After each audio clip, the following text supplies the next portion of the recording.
Good afternoon, everybody. Hope everyone's doing well and your school year got off to a great start. It's really exciting to be coming here and talking to you about your real estate. And before I mention that, I hope that you spent your summer months using framework to set tuition rates for the school year. I hope you reconsidered your discounting, and I would love to have any conversations that anyone wants around that. I would also encourage you guys to, if you haven't already, to complete all of your data input for framework and ask us questions. We're happy to look at your information with you, make some suggestions. We're seeing some things that aren't always obvious. I'll give you one. If someone is having trouble keeping their salary cost in benchmark, and that is not unusual right now. It's a very common problem with rising wages. And their first thought is, how can I cut salaries? Which probably the answer is you can't. And the real answer to getting that percentage in line is raising tuition rates. So what that says is that they're providing quality of care that's higher than they're charging parents. So I just want to mention that as one commonality that I'm seeing with people and having conversations around. But send us over your questions. We are finding that the majority of our users are not watching our sprints live, and they're picking them up later in great numbers. So I'm glad you guys are finding the information useful. And if you are not live, then of course, we're not here to answer your questions. So submit those through framework, and we're more than happy to support you with your framework analysis and your questions. So keep those coming to us. If you do have a question during the presentation, hover over to the right and you have the opportunity to either chat or submit a question through the Q&A. And we'll be on the lookout for those, and we're certainly happy to take those and give you any guidance we can as we go. But love this conversation. So I'm a big fan of real estate. I don't know why, it makes sense to me. It's predictable. You know, it might take a couple of blips in value over time. And by time, I mean decades, not months. But it's on a steady upward course. So real estate is pretty secure and pretty predictable as an investment. You just want to be really sure that when you buy or lease real estate, that you set those benchmarks for what you're going to spend on your real estate, excuse me, in a way that makes sense for the long run, because it's usually a long-term commitment. You've either bought it and you're obligated to the bank for a mortgage, or you've signed a lease that could have 5, 10, 15, 20 years on it. And you want to be sure that on the very front end, you get those very important markers set straight so that you're set up in a good way for the future. So in general, real estate is a very important part of your financial mix. It's the second largest expense item for most providers. Now, there are some providers who are in a situation where they have collaborative space that costs them less, or even their space is donated by a nonprofit or a church or a public school. So there are reasons that some people might not fall under the same benchmarks that I'm about to give, but the majority of the industry leases or owns their real estate and will definitely fall under the benchmarks that I will talk about. And again, if they start out wrong, they can be a fatal mistake. Very often we see issues that are pretty big with people's financial performance, and most of the time we can help them navigate those. It's really hard to navigate an issue with a facility cost, again, because of the long-term nature. But let's break that down and talk about it just a little bit. First of all, I mentioned that your facility cost is your second largest expense. talk a little bit about the decision to rent your real estate or to own your real estate. And I advise people differently depending on where they are in the life of their company and where they are with their objectives, because I think there's a time and a place to do both.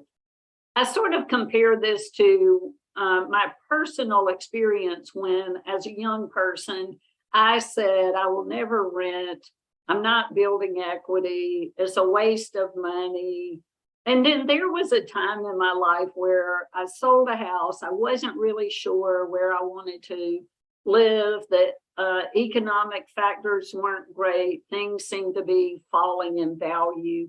And I rented for about 3 years. And then I was easily able to get away from that and go and buy something else. So there, never say never. There are times in the life of your company and in your personal life where either or makes sense. So here's how I think about it. What I want you to do when you're growing quickly is use other people's money for growth. And I'll explain that in a minute. And then toward the mature life cycle of your company and entering retirement or moving on to another part of your life where you're doing something different, then owning real estate is a great strategy. And so here's what I mean about that. When you're in a fast growth mode, it takes a lot of resources to own real estate. So common vehicles are to use an SBA financing vehicle where you can put less money down, but you still have a down payment, or conventional financing where you would have even a larger down payment. So that takes resources out of your pocket that could be used to grow your company into new programs in your existing school or into new sites, or it just takes a lot of resource to own your own real estate. Of course, if you own your own real estate, you're in control of it. So you're not partnering with a landlord who you have to get approval for certain things, or you have to go to the landlord for changes in the situation. So to own takes a lot of resources. However, at the end of your business cycle, to be a real estate owner and to get passive income from that real estate is a very good strategy. So very many of our business sellers choose to sell the real estate along with their business. They just want to exit everything. And we're getting very strong values for both businesses and real estate right now. Others will choose to keep their real estate, and if they feel secure about the tenant and their ability to operate, then they'll just lease that real estate and they'll have some passive income going forward. We advise on that very largely based on who that tenant might be. And of course, the hinge model is to bring as an opportunity for our business sellers, national, international, and very large companies that are very creditworthy and secure. So they're all good opportunities to replace yourself as a tenant and be secure. So that's sort of the way that we think about the decision to rent or own. Very often you can use your real estate for growth, and I'm going to talk a little bit more about that in just a minute. So what should you be spending on your real estate? And I'm just talking about rent. I will parallel that with real estate ownership. So if you own your real estate, we largely get the question, what should I pay myself in rent? And the true answer is whatever you want, or whatever your CPA or tax advisor advises for you. Do they think it's better for you to move more income into your real estate entity or to keep it in your business entity? So most people will have one entity that owns their business. They'll have a separate entity that owns their real estate, and the business entity will pay rent to the real estate entity. So if you own them both, it's purely a tax play. It makes no difference in your valuation. Here at Hinge, if we were to advise someone on the value of their business, and the value of their real estate, we would insert market level rent into the real estate company, because it's that rent stream that then determines the real estate value. So let me say that again. When you own real estate and there is a tenant in it, the value of the real estate is dependent on the rent stream. So we can talk all day long about comps in the area and who sold down the street and what that went for. If there's a tenant in the building, the real estate value is determined by the rent stream. And think about that. If you were to invest in a piece of real estate, let's say you were going to go buy a childcare building that someone else was in and they were going to pay you rent. To calculate your return on investment is just dependent on what they're going to pay you in rent. And that's all. You have to get that cash stream. And that's what your return on investment is. So what should you be spending for your real estate? So let's give a couple of rent benchmarks. And when we speak to mortgage values can be less than a benchmarked rent stream to either an outside landlord or to yourself if you're paying yourself rent. It typically would be less. But for rent streams, if you're paying yourself or you're paying another person, what we like to do is calculate what the business would make in revenue when it's 70% full. You guys can use Framework for that.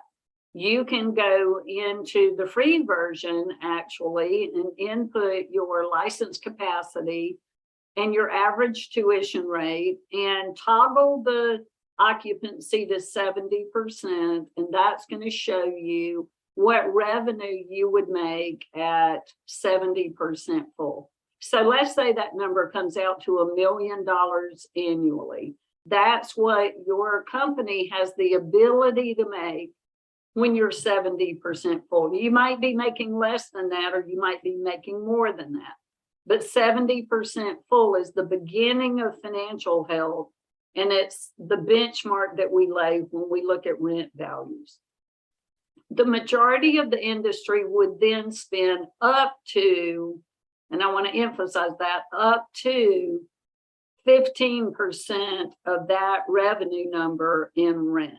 So if our potential revenue at 70% full is $1 million, we can spend up to 15% of that, or $150,000 a year for rent.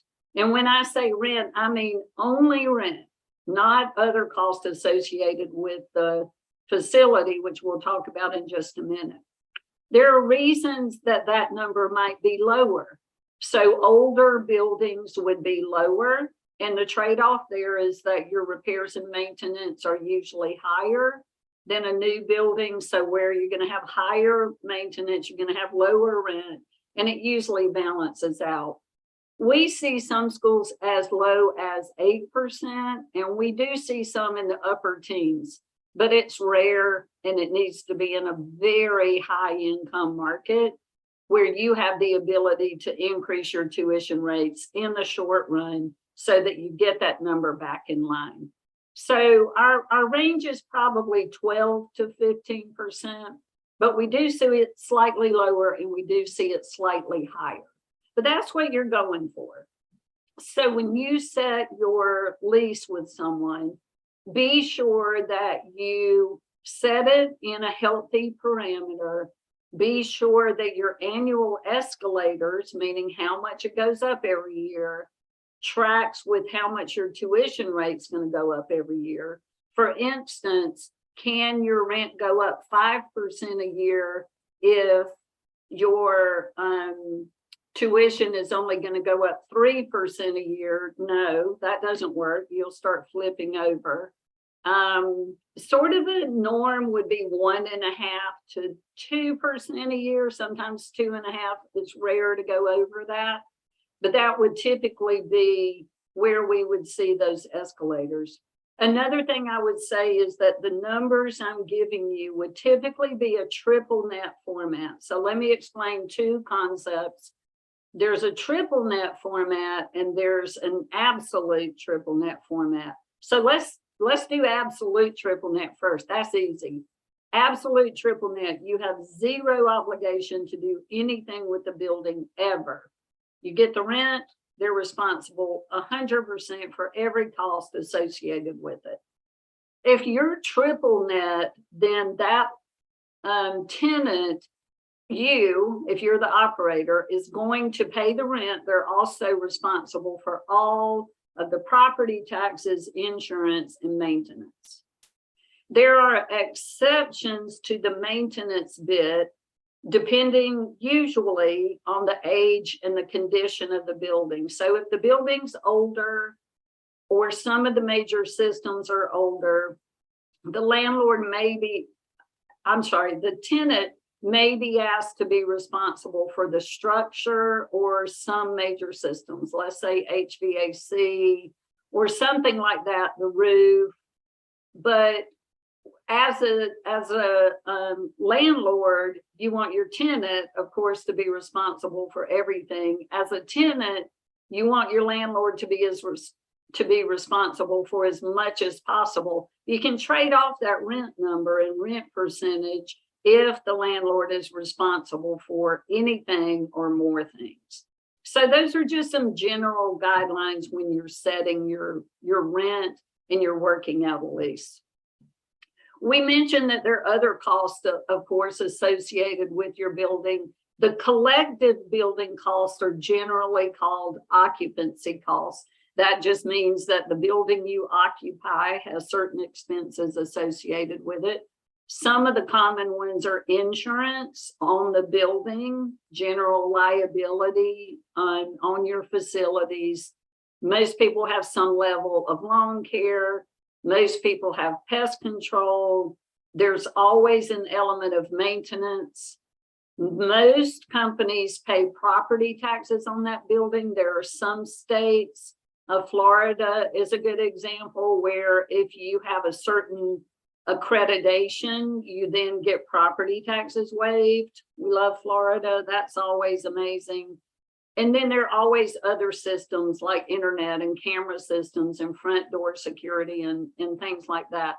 So while we want the rent structure to be around 12 to 15%, most people's all-in costs for their occupancy costs are 22 to 25%. So these other areas can be as much as 10%. Property taxes is a little bit of a wild card. Like I said, if you're accredited in Florida, it's zero. If you live in New Jersey, it's off the grid, California. So there's trade-offs that you need to know. If you're in a state where your property taxes are higher than average, you might have to have a lower than average rent. So it's not only important to know the benchmark for your rent, it's also important to know the total benchmark and how these other factors might play in for you.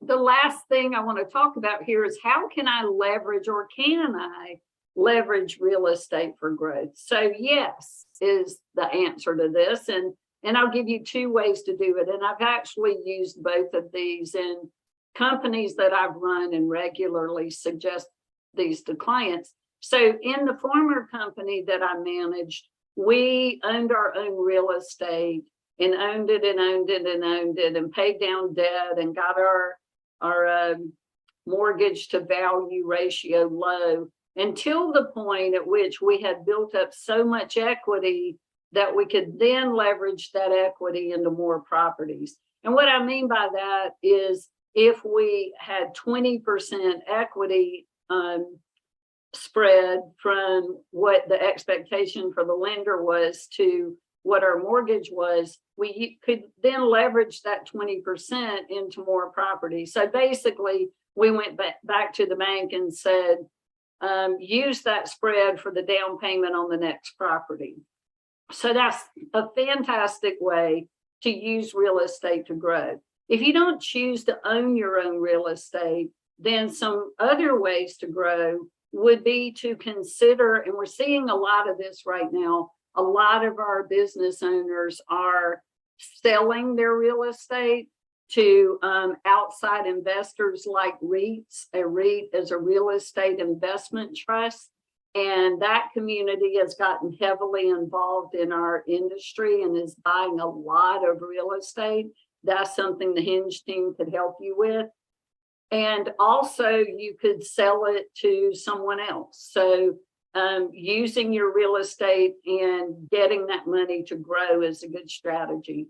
Another great strategy is if you have a landlord or multiple landlords, and you've had a great relationship, and that doesn't mean you've had to be perfect. If you have communicated well, no one was perfect during COVID, right? We all negotiated rent concessions. I hope you did. I'm a landlord, and I certainly had my tenant tell me they weren't going to pay me rent for a while, and that worked out just fine. I was glad that they were still going to be there. So I was happy to work with them. But if you have a landlord that you have a long history with, don't ignore the idea that they might want you to be in more buildings that they own. They might build for you. They might already own a piece of property that would be a good fit for childcare. And that's another way to use somebody else's money for growth by using your real estate. So there's a lot to consider with your real estate. The team at Hinge is happy to support with individual questions. There are a lot of considerations around whether you rent or whether you own, at what stage in the life cycle of your company and where you are personally. It's very important to set your benchmarks at the inception of the mortgage and the lease to go in a healthy way out into the future. Also to balance that out with where you are with the other costs associated with your real estate, and to consider how you can leverage real estate for growth. I hope you guys have found this content helpful. Again, reach out. We're here. We love to support you guys with your financial work, and we're happy to help. Take care and be well.